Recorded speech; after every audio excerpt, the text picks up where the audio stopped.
Sveiki, mani sauc Kārlis. Keita. Ritvars. Daniela. Mēs esam Balskas valsts ģimnāzijas 9. B klases skolnieki, un mēs veidojām pamācošu video par krāsu mācību. Mācot citus, mēs mācāmies paši. Kas ir krāsa?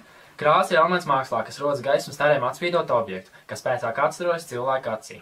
Kas ir krāsa tonis? Tas ir tas, ko sauc par vienkāršu krāsu - sarkans, dzeltens, zils un tā tālāk. Kas ir krāsas piesātinājums? Tā ir krāsas piesātinājuma intensitāte. Tas apraksta, cik daudz ir pelēkā saturs krāsā un cik krāsa ir tīra. Krāsa ar mazāk pelēko ir vairāk piesātināts un spilgtāks, kamēr krāsa ar vairāk pelēko ir mazāk ošs un blāvs. Pelēkas krāsas un melnā tiek sauktas par ahromātiskajām krāsām, kamēr pārējās par chromatiskām. Kas ir krāsas gaišums? Krāsas gaišuma mērījums. Tas ietver spektru no ļoti tumša līdz ļoti gaišam, kur ir minimāli melnās krāsas ietekme un maksimāli baltās krāsas ietekme. Tradicionāla krāsa aplis teorija ir plaši pielietots vizuālās mākslās, tādās kā zīmēšana, gleznošana, dizains un fotografija. Mūsdienās krāsas teorija svarīga gan grafiskajā dizainā, modes dizainā, interjera dizainā un industriālajā dizainā un dekoratīvajā mākslā. Krāsas pamats 18. gadsimtā atklāja Īzeks Ņūtons, kad viņš arī iepazīstināja ar pirmo krāsu apli. Gētas krāsu teorija izskaidro galvenās krāsu īpašības, ieskatot fizioloģiskos efektus un krāsu izskatu dažādos apstākļos. Tipiski krāsu aplis jau ietver 12 krāsu paleti. Tradicionālais krāsu aplis ir balstīts uz 3 pamata krāsu modeli, kuri saucot savā starpā iegūst papildus toņus. Šī aplī pamatkrāsas ir sarkans, dzeltens un zils. Kopumā šis krāsas aplis arī ietver 3 pamatkrāsas, 3 papildkrāsas un 6 trešās pakāpes krāsas. Tāpat tās attēlo katras tīrās krāsas un nokrāsas, attiecībā pret melnu, baltu un pelēku.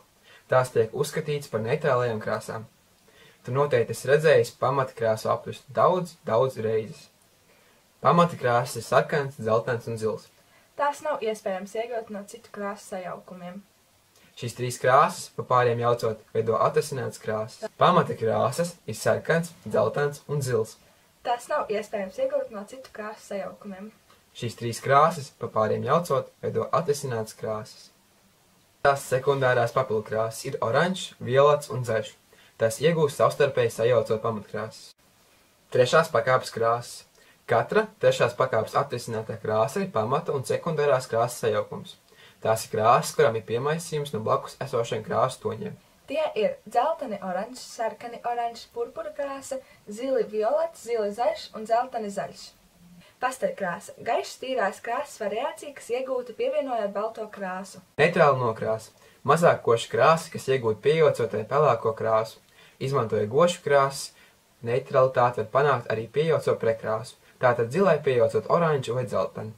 Siltās krāsas ir violetīgi sarkans, sarkans, sarkanīgi oranžs, oranžs, oranžīgi dzeltens un dzeltens.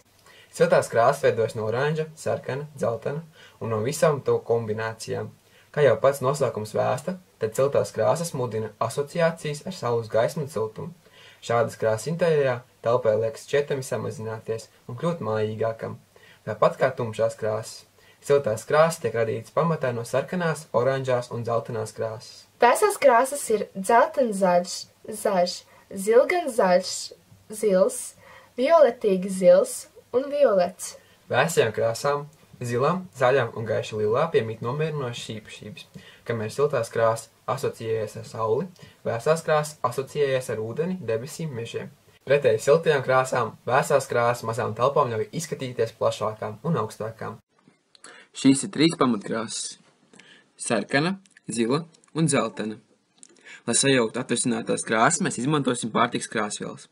Mēs ņemam dzelteno krāsu un pievienojam nedaudz zilu. Mums veidojas zaļā krāsa. Tad paņemam dzelteno krāsu un pievienojam nedaudz sarkanā. Mums rodas oranžā krāsa. Tad ņemam sarkano krāsu un pieliekam nedaudz zilu. Vajadzētu veidoties violetam. Atceries, krāsas saucot pie gaišākā liek tumšāko, labākam efektam.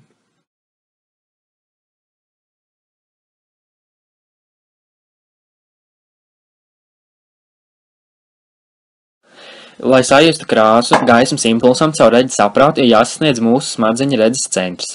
Krāsas var iziet tieši no priekšmeta, kas izstaro gaismu, piemēram, saules vai mākslīgā gaismas avota, vai arī tā var atspīdēt no kāda priekšmeta, kas neizstaro gaismu, gan izbraukties cauri šiem objektiem. Acs tīklēn uztver konkrētu gaismas impulsu un signālu, vai impulsu veidā to pastiprina uz smadzenēm. Cilvēki atspēja atšķirt aptuveni 10 miljonu krāsu toņu. Tie visi rada fotoreceptori, kas atrodas acs ābolā, savstarpējas darbības rezultātā. Vienādos impulsus mēs atkarībā no impulsu stipruma redzam baltu, pelēku un melnu, rodas aromātiskās krāsas sajūtas. Cilvēka acs jūtīgums attīstās un mainās dzīves laikā. Cilvēkam dzīves vecumā samazinās acs jūtīguma attiecība pret īsviļņa gaismu. Zilā un violetā krāsa maziem bērniem ir daudz spožāka nekā pieaugušiem cilvēkiem.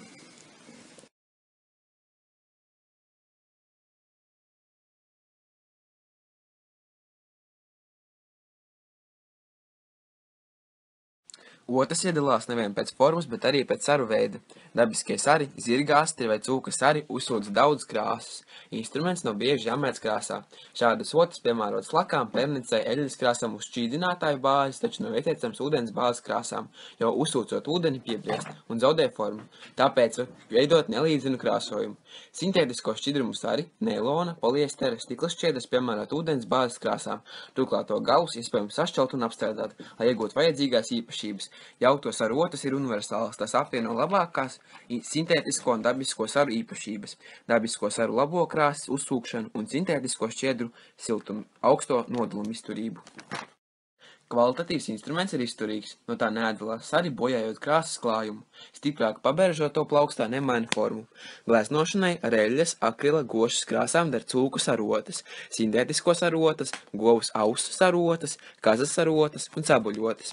Gleznošanai ar akvareļu krāsām sabuļa otas, kazas sarotas, sintētisko sarotas, ponija sarotas un vāveres sarota. Paldies, ka skatījāties mūsu video! Novēlam jums jauku dienu!